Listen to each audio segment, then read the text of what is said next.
I don't see him on the Zoom, so I think we'll move on to the next candidate. Mr. Vikrant Vatsal, please present your soapbox.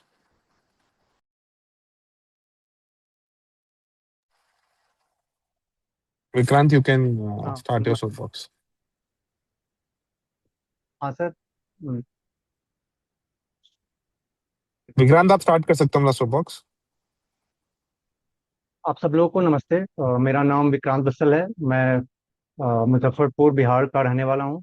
और मैं 2014 का pass out हूँ। काराकोरम और जंस्कार दो hostel में मैं वहाँ पे रहा था अपने ड्यूअल डिग्री प्रोग्राम के दौरान। और फिलहाल मैं अभी अपने होम टाउन मुजफ्फरपुर में ही रह रहा हूँ।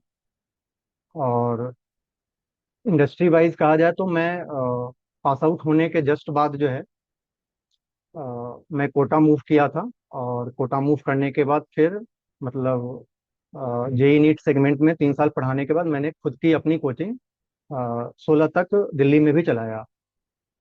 फिर 2016 में फिर मैं फिर से वापस कोटा गया।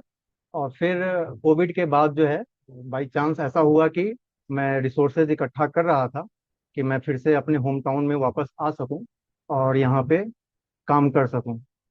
रीज़न था कि जब मैं आईआईटी में एंटर किया था 2008 में, तो 2008 में आईआईटी में एंटर करने के 1-2 साल के बाद मुझे ये थोड़ा सा रियलाइज़ होने लगा कि आईआईटी में दो टाइप के बच्चे हैं।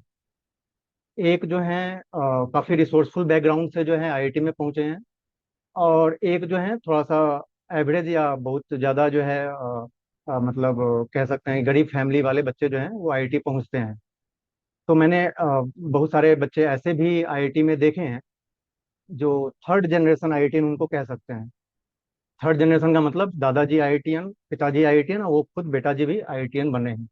लेकिन बहुत सारे ऐसे स्टूडेंट्स हैं जो फर्स्ट टाइम आईआईटी में गए थे, मतलब जनरेशन वाइज भी उनके खानदान में कोई दूर दूर तक जो है आईआईटी में नहीं पहुंचा है।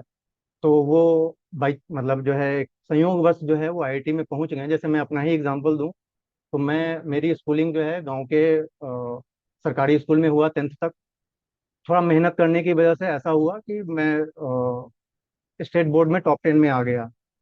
मेरे पिताजी किराना का दुकान चलाते थे। अब अखबार में छप छप गया, नहीं तो छपता नहीं तो मैं बिहार में थोड़ा सा सरकारी नौकरी का थोड़ा सा ज़्यादा ट्रेंड है। तो अगर ऐसा नहीं होता कि मैं टॉप अगर नहीं करता 10th में तो लोगों की नज़र में नहीं आता और सही गाइडेंस मुझे नहीं मिलता, तो मैं नॉर्मल जो है वही रेलवे या बैंकिंग वगैरह की सरकारी नौकरी की क्लर्क वगैरह की तैयारी कर रहा होता। लेकिन अखबार में छपने की वजह से जो है ऐसा हुआ कि मेरे पिताजी को किसी ने बताया कि ये बच्चा जो है आपका मुजफ्फरपुर में इसको जो है इसकी भूख नहीं पूरी हो पाएगी, इसको आप कहीं आपको बाहर भेजना पड़ेगा। तो फिर बताया कहाँ भेजना पड़ेगा, तो उन्होंने बोला कोटा में इसकी तैयारी होती है। 2005 की बात है ये। तो 2005 में जो है कोटा में तैयारी होती है ऐसा बताया गया मेरे पिताजी को। मेरे पिताजी की अवेयरनेस का आप अंदाजा लगा सकते हैं कि कोटा मैं कैसे पहुंचूंगा। कोटा पहुंचने के लिए कौन सी ट्रेन लेनी होती है, कैसे पहुंचूंगा, ये पता करने में उनको 3 दिन का समय लग गया। मैं ये कहानी इसलिए बता रहा हूँ क्योंकि यहीं से मेरी जर्नी शुरू होती है। 3 दिन को समय लगा कि मैं कोटा कैसे पहुंचूंगा ये पता करने में, कौन सी ट्रेन होगी, कैसे रिजर्वेशन होता है। रिजर्वेशन तो करवा नहीं पाए, मैं जनरल से पहुंचा था।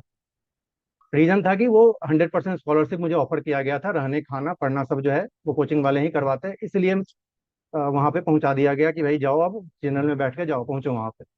फिर मैं मतलब ड्रॉप ईयर में, मतलब 12th के साथ साथ तो नहीं हुआ, लेकिन ड्रॉप ईयर में मैंने आईआईटी क्रैक किया। फिर आईआईटी पहुंच तो गया। फिर यहाँ पे पहुंचने के बाद देख रहे हैं कि भाई फुटबॉल भी लोग खेलते हैं, यहाँ देखा क्रिकेट भी खेलते हैं, यहाँ लड़कियां डांस भी करती हैं। फर्स्ट टाइम ये एक्सपीरियंस जो है हो रहा था, डोगरा हॉल में हो रहा था, जगह जगह पे हो रहा था। फिर हमें इस एक्सपीरियंस के बाद जो है और थोड़ा सा मतलब ऐसा भी लगता था कि यार ये लोग कैसे लोग हैं, मतलब हमारा पहनावा नहीं मैच कर रहा है, बोलचाल नहीं मैच नहीं कर रहा है। ठीक है। तो बहुत सारा जो है मतलब ऐसा लग रहा था कि हम तो कहीं और किसी ग्रह से आ गए हैं और यहाँ पे बस आ गए हैं बस। बहुत सारे ऐसे मेरे 2008 के फ्रेंड्स ऐसे मुझे याद है कि 2-3 लोगों के पास तो कार हुआ करती थी उस समय। 2008 में कार रखते थे, भले ही वो लीगली नहीं रखते थे, वो कहीं कहीं पार्क करके छोड़ देते थे। फिर जो है मतलब ये एसडीए मार्केट में पार्टियां हो रही हैं। अब हम लोग के गार्जियन जो हैं 1 रुपया भेजे नहीं वहां से कि भाई यहाँ पे तुम जो है खर्च करना, गर्लफ्रेंड पे खर्चा करना, ठीक है ना। लेकिन सबके गर्लफ्रेंड हैं, सबके सब कुछ जो है, सब लोग मतलब अलग अलग ढंग से चीजों को कर रहे हैं। हम लोग बस मूक दर्शक होकर देख रहे थे भाई हो क्या रहा है यहाँ पे, ठीक है। किसी ने कहा कि भाई पढ़ लोगे आईआईटी में पहुंच जाओगे तो आईआईटी में जो है बहुत सारा चीज जो है बहुत बढ़िया हो जाएगा, सब कुछ हो जाएगा। फिर 1-2 साल बिताने का मुझे ऐसा लगने लगा कि भाई हम हमारा ही अकेला यह समस्या नहीं होगा, ये बहुत लोगों का समस्या होगा। फिर एनएसएस के उस समय हेड जो थे राजेश प्रसाद सर थे, वो मतलब ऐसा हुआ संयोग हुआ कि वो बिहार से ही निकले।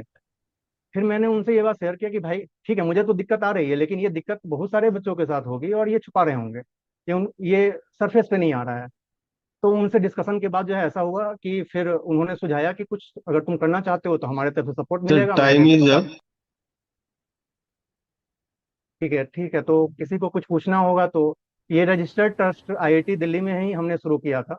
विक्रांत जी, प्रोफेसर। विक्रांत जी, हाँ, एक छोटा सा सजेशन है। आप एलुमना एसोसिएशन में आके क्या करना चाहोगे, जो इतना बता दीजिए हाँ, सबको। मैं ये करना चाहूंगा कि वो जो मैंने फाउंडेशन जो जो रजिस्टर्ड फाउंडेशन था, जिसमें कि हमारे 3 प्रोफेसर आईआईटी दिल्ली के, प्रोफेसर फिजिक्स के professor Ajit Kumar sir, NSS के जो हेड थे उस समय राजेश प्रसाद सर, बोले कि मैं उतना टाइम नहीं दे पाऊंगा, तो उनकी वाइफ रचना प्रसाद मैम और एक आर के पांडे सर थे अप्लाइड मैकेनिक्स के, वो 3 लोग जो हैं, और चौथा मैं एक ट्रस्टी बना था और हमने फाउंडेशन फॉर्म किया था। एक तरह से समझ लीजिए कि नेचुरल एक्सटेंशन जो है एफओबीजे का, क्योंकि हमने अभी मैं थोड़ा सा इतना सक्षम हो गया हूँ, पैसे वगैरह अर्न कर रहा हूँ, और मैं अपने भले ही उतना ज़्यादा अर्न नहीं कर रहा हूँ जितना एमएनसीज में लोग कर रहे हैं, ठीक है ना। लेकिन मैं एक पटवा टोली जो है, आप लोग सब लोग सर्च कीजिएगा, पटवा टोली जो है गया में एक जगह है जहाँ पे एक 91 का पास आउट हमारे सीनियर हैं, मैं उनसे रेगुलरली मिलते रहता हूँ, जितेंद्र कुमार पटवा नाम है उनका, वो बुनकरों का जो है एरिया है, ठीक है ना। 91 के बाद से लगभग 300 वहाँ आईआईटीएन जो है वो बन चुके हैं। मतलब बहुत ज्यादा ऐसा नहीं है कि उनके पास फंड है। 1-2 स्टूडेंट को तो हम लोग जो है डेली मतलब जो हर साल स्पॉन्सर करते हैं। तो इस ढंग का स्पॉन्सरशिप प्रोग्राम जो है, क्योंकि मेरा इंडस्ट्री जेई नीट का है, तो मैं चाहूंगा कि थोड़ा सा जो भी अटेंशन है, जो फंड्स हैं, जो एनर्जी है, वो थोड़ा सा डाइवर्ट हो एलुमनाई का रूरल एरिया के बच्चों के लिए, जो जिनको संसाधन प्रॉपर नहीं मिल रहा है, अवेयरनेस नहीं है, उनके पिताजी को जानकारी नहीं है। बच्चा बहुत टैलेंटेड है लेकिन वो पिछड़ जा रहा है। अब वो थर्ड जनरेशन आईआईटीएन को उतना जो है अवेयरनेस रहता है कि उसको क्या करना है, आईएएम जाना है, आईआरएस करना है, आईएएस करना है, उनको तो पता ही नहीं है कि करना क्या है, जबकि वो पढ़ने में सक्षम है, बहुत ब्रिलियंट बच्चे हैं। तो मैं उनके लिए काम कर रहा हूँ और मैं चाहता हूँ कि आईआईटी दिल्ली एलुमनाई एसोसिएशन के थ्रू मैं और ज़्यादा काम कर पाऊँ, जो कि मैंने शुरुआत आईआईटी दिल्ली में ही किया था। Thank Very you so nice, much. Vikrant. Thank you, Vikrant, for your soapbox. Any questions to him, or we'll move on to the next candidate? Yeah, I have one question for Vikrant. हाँ sir, Then, बिल्कुल। विक्रांत, आपने कहा कि कुछ IITians हैं जिनके मतलब third generation पढ़ रहे हैं, तो मैं यही बिल्कुल जानना चाहूंगा इस पे आपका क्या विचार है कि मतलब यहाँ पे जितने भी लोग हैं हम सब आईआईटीएन हैं और जो हमारी कम्युनिटी है वो भी आईआईटीएंस की है।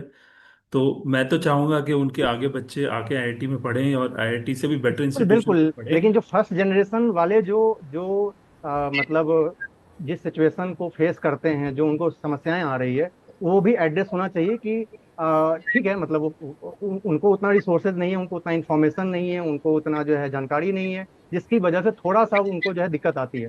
मैं अपने बारे में बता रहा हूँ, मुझे 1-2 साल जो है आईआईटी में पहुंचने के बाद ये समझ लग गया कि क्या है, मतलब मैं कहाँ आ गया हूँ। अगर ये जानकारी पहले से रहती तो मैं भी, क्योंकि अब फिर से मैं थोड़ा डिले हुआ है, मैं एक स्टार्टअप का जो है फाउंडर हूँ, मैं एक एनजीओ मतलब एक ऑर्गेनाइजेशन का ट्रस्टी हूँ, मैं अपने फंड से जो है बहुत सारे बच्चों को हेल्प कर रहा हूँ। बहुत सारा चीज़ मुझे बाद में पता चला, ठीक है। मैं आईआईटी में पहुंचने के बाद का मैं शुक्रगुजार हूँ कि वहाँ मैं पहुंचा हूँ, और उसके पहुंचने के बाद मुझ में बहुत सारी thank, अवेयरनेस आई है जो। right. हाँ, Thank you, Vikrant. I think you have answered what Abhendra asked. We'll move on to the next candidate. Uh, Anup thank you sir, Gupta. Thank you sir.